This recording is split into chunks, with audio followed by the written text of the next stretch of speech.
Mga ate at kuya, akala ko hindi na maaagaw yung trono ni Miss Alma Moreno as, 'di ba?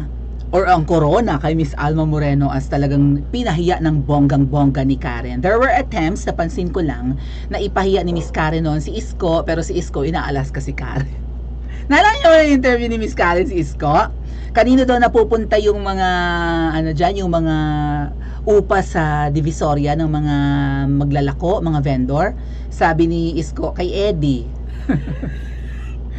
Sinong Eddie? Sabi ni Karen, Eddie siya. Sabi ni ni Isko.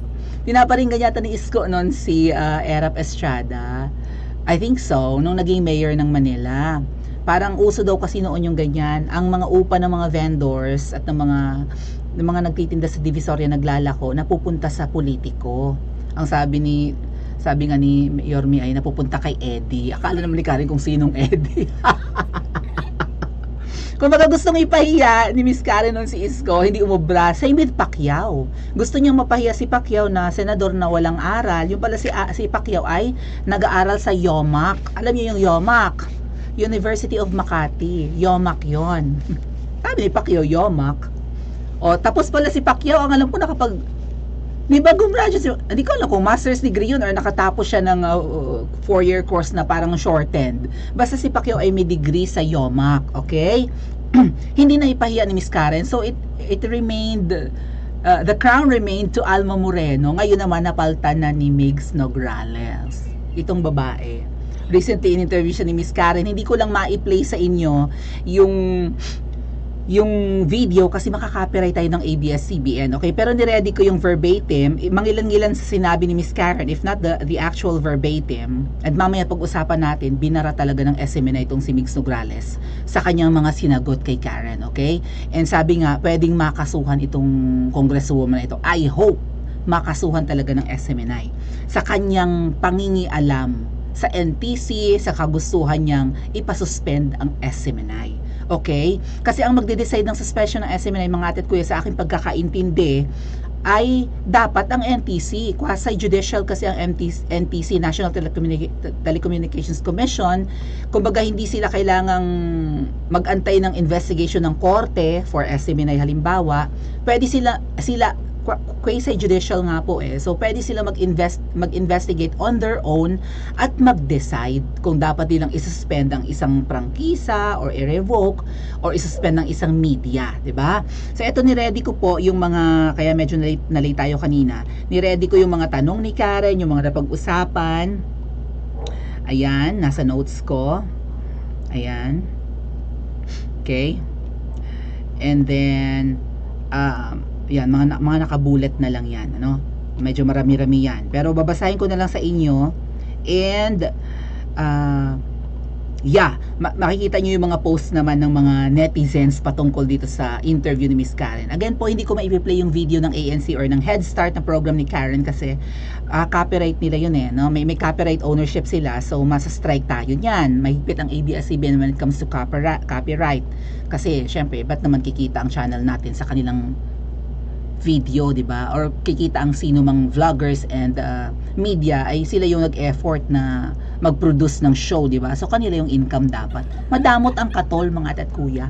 Ang SMNI hindi. Punta natin ang video ng SMNI mamaya.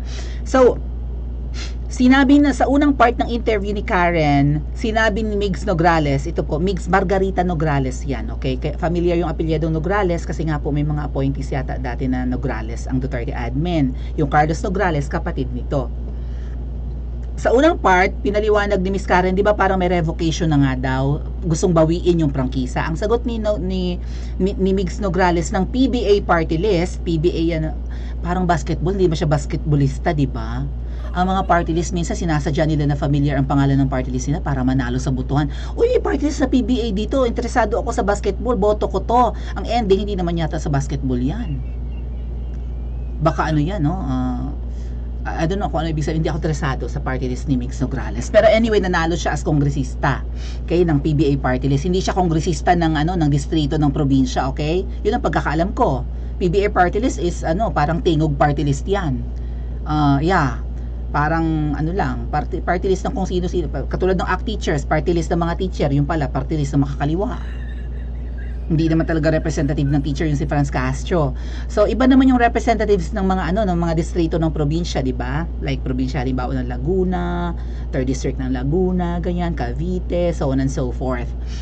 Representative ng Ilocos na si Sandra, na kaklose ni Nograles, ni Migs Nograles. Margarita Nograles ang pangalan. Akala ko kasi yung Migs ay lalaki kasi merong senador na Migs, tapos Migs din siya. Anyway, madaling tandaan. At ang pinakamatatandaan nyo kung sino siya, kalaban siya ng SMNI. Tanong nga ni Karen, di ba meron ng plano na nabawiin ang prangkisa? Sabi niya hindi daw siya ang author nun. Ang author siya ng isang resolution ay suspindihin ang SMNI. Kasi kung revocation or pagbawi ng prangkisa, medyo mahabang proseso. Itong si Migs nagmamadali. Ano ba ang meron? Bakit nagmamadali? Sa pagkakaalam ko at base na rin sa mga sinasabi katulad ni Spokes Harry Roque at kung sino-sino pang mga abogado, maraming sumisip-sip ngayon kay Tamba at sa kahit kaninong speaker. Maraming sumisip-sip para madagdagan ng budget ang kanilang nasasakupan, right? Or sila as a representative, di ba? And may narinig ako na may 1 million bonus daw from Tamba. Magpapasko na tapos may 1 million bonus pa. Doon sa mga pumipilay sa SMNI, lalo na sa nagpakulong, di ba? Nagpakulong kina Doc Lorraine Badoy, kay Ka Eric.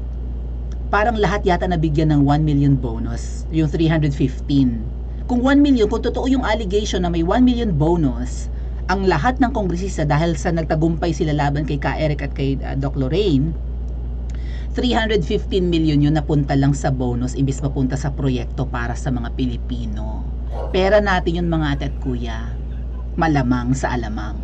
Saan kukunin ng hari nila ang bonus? Siyempre, galing sa kaban. Alam nga naman sa sariling pera niya. Mabigat, di ba? Kahit gaano natin kamahal ang isang tao, hindi natin kayang magbigay ng 1 million. Ewan ko lang kung sobrang yaman yun na baka. Right? Ako never. 150 lang ang afford ko. 1 million or magird. You must be Derek Ramsey. Tama ba? Anyway, ano bang sinabi? Pinapadetalye ni Karen Davila ang violation ng SMNI kay Migs. Again hindi siya yung author ng revocation ng lisensya or pagbawi ng lisensya ng SMNI. Siya ang author ng resolution para suspindihin, madaliin agad. At kapag nagtagumpay, baka may another bonus. Baka lang meron ba? Nagtatanong lang tayo, no? Nagse-speculate lang tayo. Hindi natin sinasabing sure yan. Baka mamaya masabihan pa tayong fake news, di ba? Opinion lang po.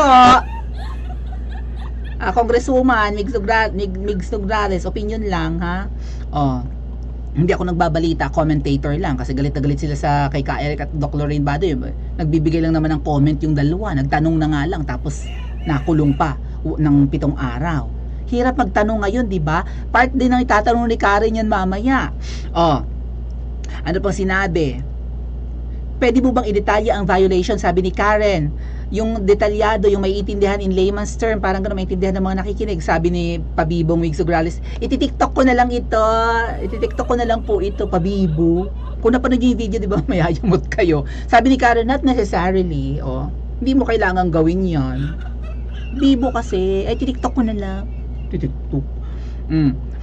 Sabi niya, ang ginagawa ng SMNI, mga willful misinformation or fake news, 'di ba? Deliberate, paulit-ulit, hindi nagtapos yung sinabi pa niya, hindi daw nagtutugma yung amount ng sinabi ni Ka Eric na 1.8 billion, nilinaw naman daw ng Kongreso na parang 40 million lang lahat-lahat yung nagastos ng buong ng Congress, parang yung kay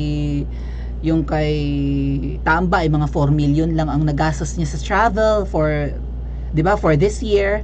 Yun na nga, buti hindi tinanong ni Karen, di ba ang budget nyo ay sa traveling expenses ay 2 billion and 66 million? Hindi nyo pa nauubos ang 66 million, nasaan at saan mapupunta ang 2 billion? 2 billion. Mabuti walang follow-up question si Miss Karen doon. Kasi siguro si Karen may kaunti rin namang pagkampi sa mga di ba? What makes the Congress the editorial chief? Sabi ni Karen, oh. Sino pa itong transfer Marlon Acobo? May mga bullet kasi dito. Binanggit itong si Nograles about Marlon Acobo, yung transfer daw yung transfer ng ng parang prangkisa, ng ownership from Pastor Quiboloy to Marlon Acobo, may ganyan pa siyang sinabi. Tapos yun nga, nagko-comment lang daw yung mga journalists, bakit kailangang, 'di ba, makulong or something. What makes the Congress the editorial chief? Parang bakit i-correct, 'di ba, ng Kongreso ang mga sinasabi ng mga commentators or ng mga media men or reporter. So, tapos sinabi pa ni Karen, kung hindi speaker ang kinikriticize ni Naka Eric, halimbawa at Doc Lorraine Badoy or kahit sinong journo or journalist, would Congress have acted in the same manner? Sabi niya, kung halimbawa ang kinikriticize ng mga ni Ka Eric halimbawa at ni Dr. Lorraine Badoy, pakita ko nga sa inyo yung aking ginawa dining yan yung mga ginawa ko kaninang bullets. Kung hindi nga naman si speaker ang binatikos, halimbawa nga si Kuting, katulad ng ginagawa ni Miss Marlica, binabanat-banatan si Kuting, ng mga DDS si Kuting, nasaan ka na, may party nga pala ang mga mga vloggers, mga ate at kuya ni Kuting at ni Tamba, na Christmas party ng party. Sama ng panahon, may mga na-displaced mga kababayan tayong taga Mindanao sa Lindol doon. Tapos, di ba, may namatayan. Ang palasyo at ang kanilang Ensaymada vloggers, nagpa-party ang mga yawa. Ewan ko kung kaya ko pang i-discuss. But anyway, nabanggit ko lang. Kung di ko man mag-discuss, nabanggit ko. Di ba? So, halimbawa, ganyan nga, mahilig mag-party ang si Dayon or si Kuting, walang pakialam sa mga paghihirap ng mga Pilipino. Kung ang binabanatan ni Naka Eric at saka ni Doc Lorraine Badoy, ayon, would Congress have acted in the same manner? Sabi ni Karen. Hindi ata nasagot ng maayos ni Migs Nograles. Sunog kay Karen, si Migs Nograles. Sabi ni Karen dito, your brothers Carlo Nograles, Jericho Nograles sponsored the franchise of SMNI. Did they spot the violation of SMNI? Nakita rin ba daw ng mga kapatid ni Migs? Ganon. Ang sagot ni Migs, parang hindi rin, nahirapan din siyang sumagot. Ganon. Hindi naman daw niya, iba naman daw yung Kongreso noon, ganyan, wala na siyang magagawa kung na-sponsoran ng mga kapatid niya. Hindi niya masagot ng maayos. Siyempre, kung halimbawa mga ate at kuya, napansin ng mga kapatid niya na sponsor ng franchise ng SMNI, si Jericho Nograles at saka si Carlo Nograles, yung violation, ay di nagkaisa sila sana, di ba? Sige, push mo yan. Hindi niya mailaglag yung dalawa niyang kapatid kay Karen. Ano pa daw? Franchise revocation, whoever sits in power. Parang nabanggit dito ni Karen ay parang nagagamit yung revocation ngayon kung sino lang ang nakaupo sa power. Parang dati hindi naman ginagawa yan ng ibang mga nakaupo sa power. 'Di ba? Like ibang mga speaker, si Cayetano naging speaker, si yung kaibigan ni VP Sara, sino to? Yung pogi, basta yung pumalit kay Cayetano. Hindi naman ginagamit yung franchise revocation. Parang dinify pa ni Karen dito na na iba naman yung kaso ng ABS kasi, 'di ba? Sa SMNI. Parang ganon. Wala nga daw siyang love lost to SMNI, pero ganyan nga. Ang sabi ni Karen, what is the strongest violation that would merit revocation? Ano daw ang pinakamalaking violation ng SMNI para matanggalan sila hindi rin nasagot ni Migs Nograles. Tanggal ang corona kay Alma Moreno na papunta kay Migs. Sabi ni Karen, kasi di ba napakarami namang commentators na mali sa kanilang kino-comment. Yes, maraming mga media men, di ba? Mapa radyo, mapa TV, and even print ad. The mass media, nagkakamali din sa comment. Hindi naman nagbabalita. Ay bakit kailangang ma-revoke ang lisensya? Ang lisensya, ang prangkisa, may mga sinasabi pa, may binanggit pa na phrase si Migs Nograles na mga ate at kuya, na yung possible violations daw ang, 'di ba, magiging merit for possible pa lang naman pala Wala pang actual na violation ng SMNI. Hindi katulad ng ABS-CBN mga ate at kuya nang gumawa ng PDRs, 'di ba? Yung ano ba to? Depository receipts.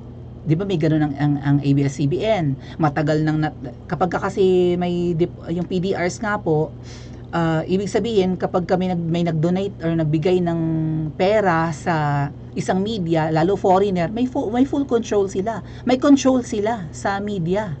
Halimbawa, ang isang foreign entity, mapa-billionaire billionaire abroad, gustong 'di ba, magbigay ng pera sa isang media sa Pilipinas, may say sila, makokontrol nila. Bawal 'yan. Dapat full control ng Pilipino lang ang media.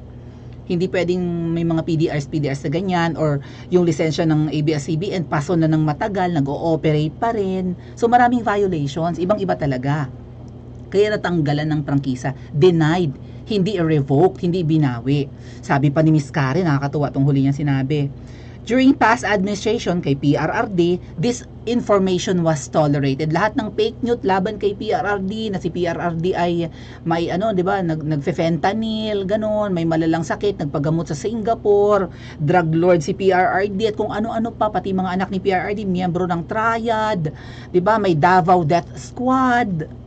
Ang daing fake news laban kay PRRD, tolerated ng gobyerno. Bakit ngayon? Speaker lang ang kinwestiyon ang traveling expenses, nagpakulong kaagad. Hindi masagot ni Migs Nograles.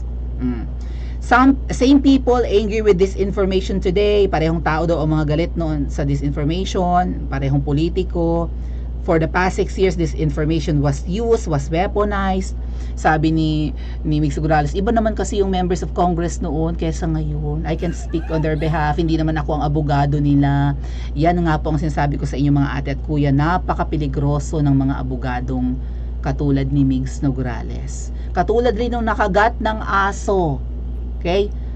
Pakita ko sa inyo yung iba pang mga post na gigil kay Migs Nograles. Nakakahiya. Baka kasi isipin ni Migs Nograles, lahat ng mga sinasabi ko dito ay akin, no? Galing din yan sa mga post ng kung sino-sino pa. Ayan, nakakahiya ka, Attorney Migs Nograles, sa mga Davaoenyo at Mindanaoan.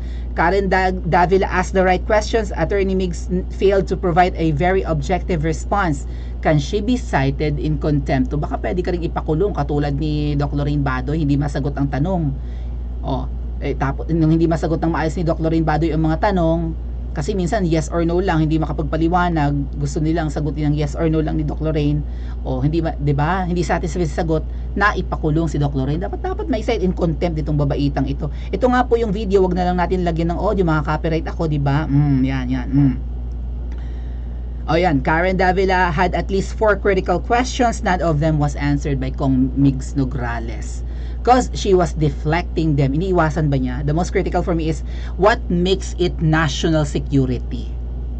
Yun daw hindi ibigay ni Ka Eric yung kanyang source, national security, yung kaya pinakulong si Ka Eric, di ba? Kasi ang source daw ay NPA. Nag-gesture, ito gesture lang ni Migs. Ito yung pagmumukha niya, no? Oh my God! I hope she redeems herself by making a TikTok video na lang na trying hard to be relatable to the audience. So cringy, di ba? Cringy nga naman ang mukha. Sabi na isa dito, I thought Alma Moreno was the worst of Karen Davila's interview. We have Migs Nograles, buwaya pa pala. Buwaya na daw si Migs Nograles. Congrats ha, you are the worst and annoying. At least Alma Moreno was entertaining. 'Di ba? Mapagpakumbaba pa si Alma Moreno sa pagpapahiya sa kanya ni Karen. Sabi nga po ni Attorney Trixie, mga ate at kuya, I think it was Attorney Trixie, doesn't mean that you are a lawyer, parang ganon, you are already a good congressman or legislator. Hindi porke abogado ka, magiging magaling ka ng mambabatas or magiging magaling ka ng politiko. What we need is not a lawyer, but a good public servant, a good person. You don't have to be intelligent nga di ba? Hindi mo kailangan maging abogado, magaling na abogado, kasi minsan kung abogado ka, kaya mong lusutan ang batas kasi inaral mo yan, di ba? Kaya mong salungatin, kaya mong ilihis. Ang kailangan natin ay mabuting tao na magiging pinuno, magiging politiko, magiging public servant. Kasi di ba, hindi porke abogado ka, mabuting tao ka na. Katulad nung nakagat ng aso, di ba?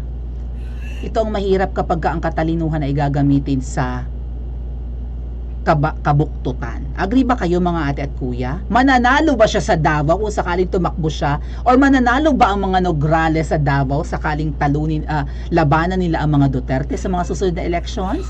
Paki-comment po sa comment section at mag-like and subscribe din po kayo.